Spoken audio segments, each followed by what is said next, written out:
Ayun mga kababayan, kumusta po kayong lahat? Meron po tayong magandang balita po ngayon. So bago po tayo magpatuloy sa ating ibabalita at ang ating topic ngayon, ay nais ko lang po kayong batiin ng magandang umaga, magandang gabi, magandang hapon at magandang tanghali kung saan man kayo ngayon, lalong-lalo na sa mga kababayan po natin dyan, ng mga OFW na walang sawang pagsuporta dito sa ating YouTube channel, sa aking TikTok account, and at sa aking Facebook page. So ngayon mga kababayan, good news po ito na ang Pilipinas ay wala na po sa green list, no? Na kung saan ay sa madaling salita, hindi na po mahihirapan ang ating mga kababayang OFW na magpapadala ng kanilang remittance. Alam niyo kung bakit? Isa kasi sa kadahilanan ng mga OFW kapag nagpapadala ka ng malaking halaga na remittance ay kini-question ka po at nagkakasuhan po minsan yung iba ng money laundering. So ngayon, ang Pilipinas po ay tinanggal na sa green list. So, alam niyo po ba kung ano ibig sabihin ng green list? Ito po ipapaliwanag ni Attorney Claire Castro. So ito po, panoorin niyo po. Ay napatanggal na po. Good news po tayo ngayong araw na ito. Dahil sa pagpupursigi ng ating Pangulo ay napatanggal na po ang ating bansa sa Financial Action Task Force Gray List. Ano po ba ang ibig sabihin nito?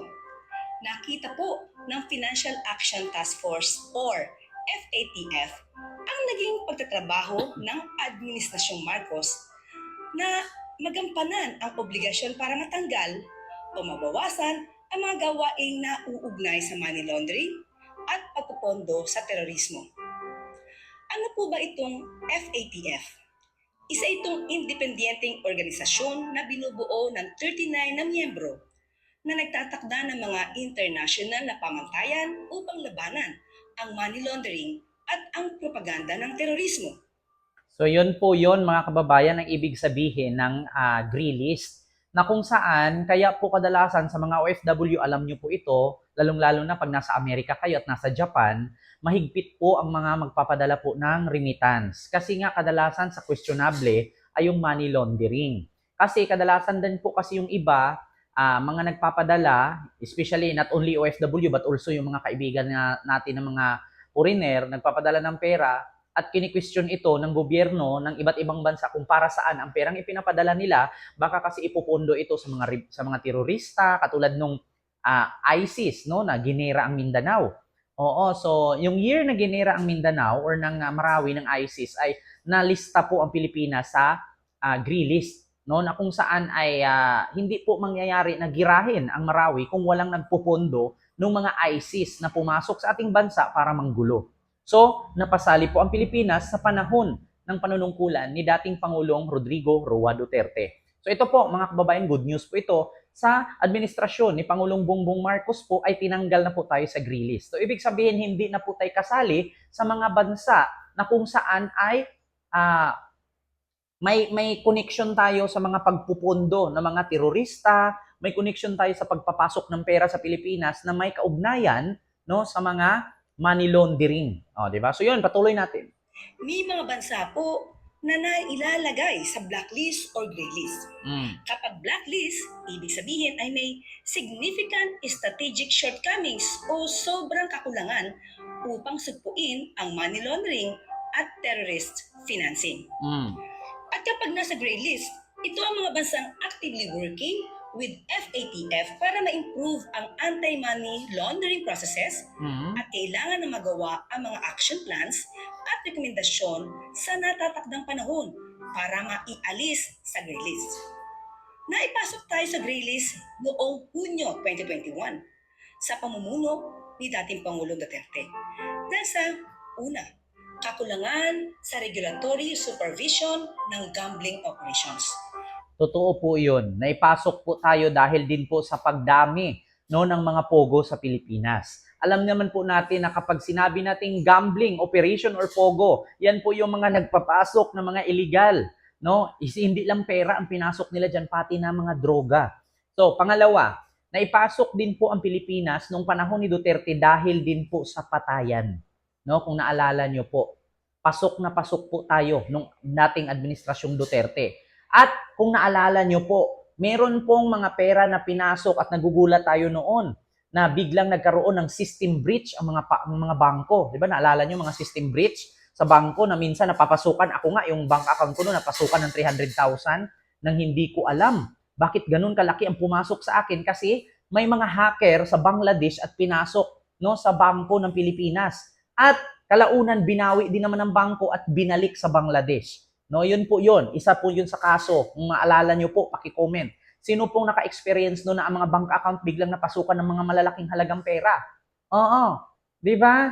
Oh, sa panahon ni Duterte yon, hindi sa panahon ni BBM yon. So ito, patuloy natin. Tandaan natin Mm. na mayagpag ang mga pogo noon. Mm.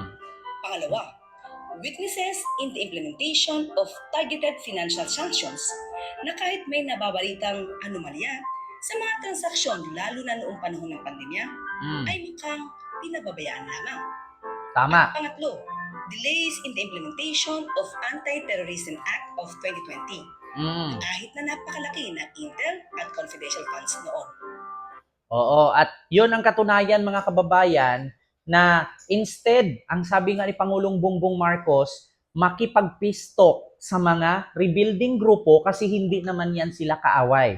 Ang mga rebelde ay hindi yan kaaway. Bagkus meron lang silang pinaglalaban, ang isa sa kadahilanan ng pinaglalaban ng mga rebelde na mga nasa ating bansa ay hindi sila naaabot ng gobyerno, lalong-lalo na yung mga nasa liblib na lugar, lalong-lalo na yung mga sa kabundukan at kabukiran na halos hindi na naaabot ng gobyerno, kaya sila nagre-rebelde. Pero anong sagot ni Sara Duterte? Ang pakikipag-usap sa mga rebelde sa Pilipinas ay para kang nakipag-usap sa demonyo. So, yun, isa yun sa kadahilanan na dumami ang rebelde dahil ayaw ni Sarang makipagpistok kasi daig mo pa daw ang nakipag-usap sa mga demonyo kapag nakipagpistok ka sa mga rebelde. Hindi kasi iniisip na sila kasi sa bansa, sa lugar ng Mindanao, kadalasan po sa mga yumayaman ay ang mga politician lang. Bagkus, yung mga residente at mga tao sa Mindanao ay naghihirap. Bakit?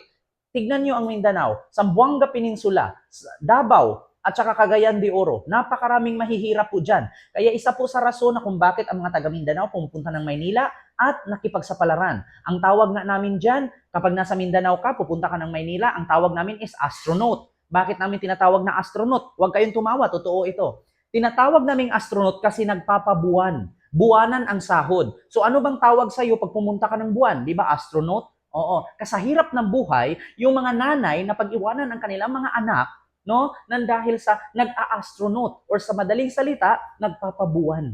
Di ba? Tuloy natin. Nailagay nga tayo sa gray list noong 2021 matapos matukoy ng international watchdog na 18 na kakulangan na dapat matugunan ng gobyerno para labanan ang money laundering at terrorism financing sa bansa. Yes. Pero dahil ipinagputos ng ating Pangulo through the Executive Order No. 33 na kumilos agad-agad upang matanggal ang ating bansa sa gray list.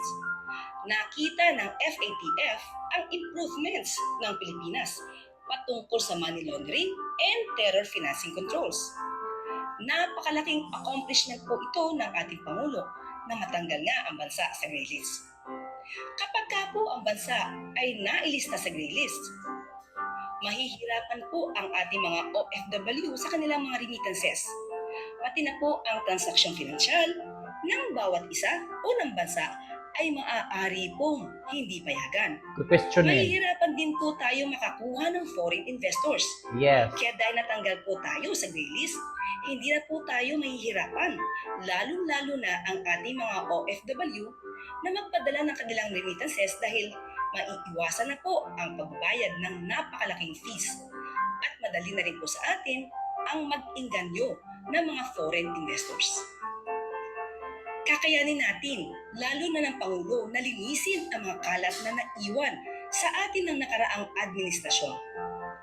Ipanalangin natin na mapanatili natin na hindi tayo muling mapasama sa gray list o blacklist ng FATF. Hindi titigil ang ating Pangulo na maisaayos at mapigil ang mga gawaing may kinalaman sa money laundering at terrorist financing. Maraming salamat para sa bagong Pilipinas. Diba, rinig nyo si Atty. Claire Castro kapag nagsasabi, hindi pa rin niya nakakalimutan yung pagbabalita. Sa mga hindi po nakakaalam ha, si Atty. Claire Castro po ay dati po siyang nagtrabaho sa ABS-CBN or DC Radio, no? Ng ABS-CBN. So, kitang-kita nyo naman po yung kanyang pagka-journalism na kapag nagbalita, meron pong diksyon, merong punto, at merong hinto-hinto, at hindi gumagalaw ang ulo, hindi katulad ko gumaganon-ganon. Kasi ibig sabihin, tumitingin po kasi ako kung paano po niya ginagawa. 'Di ba? Ang hirap kasi mag-vlog na actually, mabilis mag-vlog kapag nasa sarili ka lang at may sarili kang camera at may sarili kang monitor at meron kang binabasihan. Pero kapag kaharap mo ang daming camera, hindi mo alam kung saan ka titingin. 'Di ba? Problema na 'yan ng mga nagkukuha sa iyo, nagko-cover sa iyo kung tititig sila sa iyo. Hindi naman po pwede na, 'di ba, nag-freeze briefing ka. Ikaw ang susunod sa mga kamera. Bahala yung kamera susunod sa iyo. Yeah, ganun 'yan. So sa madaling salita, good news po ito mga kababayan. No? Tinanggal na po tayo sa gray list, no, mga kababayan. So klarong-klaro po. At according nga dito, mga kababayan, no, ipapaano ko sa inyo ha, ipapabasa ko sa inyo yung mga komento ng mga nagsabi, paano daw nangyari na good news? Ito, bakit di makita ng ibang Pilipino ang mga ginawa ni Pangulong Bongbong Marcos? Kasi nga po, bulag po sila. Naniniwala po sila na si Duterte ay magaling mamuno. Pagpakainin sila ng tae ni Duterte, kakain po sila. At pag sinabi po ni Duterte, umutot ako, amoy jumalon, maniniwala po sila. Kasi nga, mga utu-utu nga sila. Oo. Pangalawa, paanong good news? Mataas ang bilihin, wala namang proyekto at malinaw na plano para sa ikakabuti ng bansa. Sabi ni Revolutionary. Actually, ito, masasagot ko lang po ito, paano daw good news? Hindi pa ba good news yun? Or nagbubulag-bulagan lang kayo? No? Ang sabi niya, mataas ang bilihin. Hindi lang naman po Pilipinas, no, ang mataas ang bilihin. Halos buong mundo, matataas po ang bilihin. Bakit? Kasi bawat presyo sa buong mundo gumagalaw. Bawat minuto, bawat oras, umuurong, hindi paatras at hindi pabalik. No? So pataas ng pataas. Ngayon, bakit nga ba ang taas ng bilihin sa Pilipinas at hindi masugpo-sugpo ni Pangulong Bongbong Marcos? Kung isipin niyo pong mabuti, bago po bumaba ang dating Pangulong Duterte, malaki po ang utang na iniwan niya, 14 trillion pesos. Ngayon, wag po kayong mag-expect na pag umupo si Pangulong Bongbong Marcos bilang presidente ng Pilipinas, ay bababa ang ating bilihin. Bakit? Kung hindi ba naman nag-iwan si Digong ng 14 trillion na utang, anong akala nyo kay Pangulong Bongbong Marcos? Magiging presidente para tagsalo ng utang ni BBM? No way. No, magsalo ng utang ni Duterte? No way. Kaya nga, sa mga hindi po nakakaalam, almost 90% po ng 14 trillion na utang ni Duterte sa buong Pilipinas ay nababayaran na po ni Pangulong Bongbong Marcos. Ngayon, kapag bumaba si BBM bilang presidente ng Pilipinas at may papalit sa kanya na Pangulo na panibago sa 2028, doon ninyo sisihin si BBM kung mahal pa rin ba ang bilihin. Di ba? Kasi kaya po ang mahal ng bilihin natin. Bakit? Ang laki po ng iniwan ni Duterte ng utang. Ganun po yon. Pero sa madaling salita, wala na po tayo sa gray list. Sa madaling salita, yung mga kalat ni Duterte noon, nilinis na ni BBM ngayon. Maraming salamat and see you next vlog. God first. Thank you. Mag-end na po ako, lobat ng cellphone ko eh.